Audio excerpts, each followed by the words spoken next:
Bize hidayet nasip oldu. Ama sonuna kadar bu yolda gider miyiz? Biz biliyor muyuz onu? Bilmiyoruz. Onun için korkuyor muyuz? Korkuyoruz.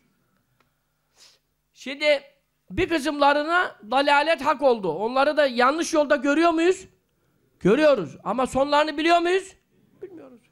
Şimdi Mevla bizi burada bildi, onları orada bildi. Bu bilgisinin bir tesiri oldu mu bizim buraya gelmemize? Olmadı. Bu ne demek? Bu olacağı bilmek demek. Olacağı bilmek demek. O senin bilmen, onun öyle olmasına bir katkısı yok. Allah Teala bizi ezelde seyretti. Daha bizi yaratmadan evvel ne yapacağımızı bildi. Bize ne verdi? İrade verdi, kudret verdi. İmtihan olsun diye bir de nefis verdi. Bir de dış düşman şeytan verdi. Bütün bunları bir imtihan alemi kurdu.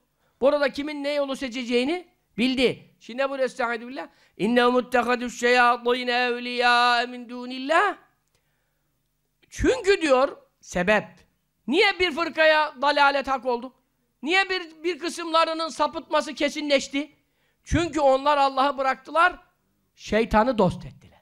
Şimdi şeytanları dost edenlerle Mevla'yı dost edenleri bir tutar mı Mevla? Ona da irade verdi, sana da. Ona da güç verdi, sana da. Şimdi şuraya gelen kimi dost tuttu? Cuma gecesi mübarek geldi, ayet hadis dinleme. Dedi, Rabbim ne buyuruyor dedi, Rabbisine geldi. Şimdi içkiye, kumara, zinaya giden kimi dost tuttu?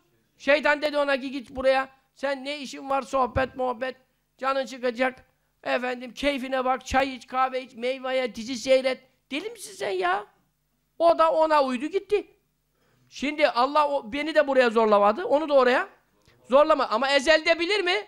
Bilir tabii, bilmese benden ne farkı kalır? Allah bu. Celle Celle. O benim ilahım olduğuna göre bilmesi lazım. İlmi az olan ilah olur mu? İlmi eksik olandan ilah olur mu? Peki yanlış bilenden ilah olur mu? Nasıl olur o zaman? Senin benim gibi duruma düşer ya.